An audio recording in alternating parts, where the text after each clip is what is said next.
સુરતમાં રાંદેરમાં ₹5 કરોડની લૂંટ ચલાવનાર લૂંટારુઓને ઝડપી પાડી સુરત શહેર ક્રાઇમ બ્રાન્ચ અને વલસાડ પોલીસ. રાંદેર વિસ્તારમાંથી થયેલી ₹5 કરોડની લૂંટનો મામલો લૂંટ ચલાવનાર 4 લૂંટારુઓની પોલીસ દ્વારા ધરપકડ કરાઈ. લૂંટની જાણ થતાં જ વલસાડ પોલીસે નાકાબંધી ગોઠવી ફિલ્મી ઢબે પીછો કરી પોલીસે 4 આરોપીઓને ઝડપી પાડ્યા. લૂંટ મામલે સુરત પોલીસ દ્વારા વધુ તપાસ હાથ ધરાઈ. સુરત શહેરના રાંદેર વિસ્તારમાં લુમ્સના વૃદ્ધ કારખાનેદાર પોતાના બ્લેકના પૈસા વ્હાઇટ કરવા માટે ઘરેથી શ્રીકાંત અને શૈલેન્દ્ર નામના બંને વચેટિયાઓને કારમાં લઈને જતા હતા. ત્યારે આ રૂપિયા આપવા માટે પોતાના બંગલાથી 100 મીટર દૂર ગયા હતા. આ રૂપિયાની સામે વૃદ્ધને RTGS મારફતે વ્હાઇટ એન્ટ્રી મળવાની હતી, પરંતુ MH01AV2304 નંબરની ઇનોવા કારમાં આવેલા 2 શખ્સે કારમાંથી પૈસાના થેલા પોતાની કારમાં મૂકી દીધા હતા અને ત્યારબાદ વૃદ્ધની કારમાં બેઠેલા શ્રીકાંત અને શૈલેન્દ્રને પણ પોતાની કારમાં બળજબરીથી બેસાડી ત્યાંથી ભાગી છૂટ્યા હતા.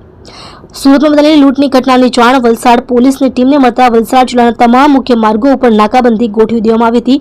જે દરમિયાન બાતમીવાળી કાર આવતા વલસાડ જિલ્લા પોલીસની ટીમે બગવાડા ટોલનાકા પાસે પોલીસની નાકાબંધી જોઈ આરોપીઓ રોંગ સાઈડ ઉપર ભાગી ગયા હતા. જોકે વલસાડ LCB પોલીસની ટીમે ફિલ્મી ઢબે પીછો કરી 45 મિનિટની અંદર જ આરોપીઓને ઝડપી પાડ્યા હતા.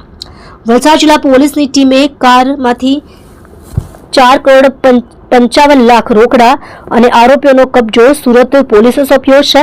ત્યારે હાલ તો સમગ્ર મામલે સુરત પોલીસ દ્વારા વધુ તપાસ કરવામાં આવી રહી છે. તમે જોઈ રહ્યા છો KP ન્યૂઝ ચેનલ રફીક શેખની સાથે.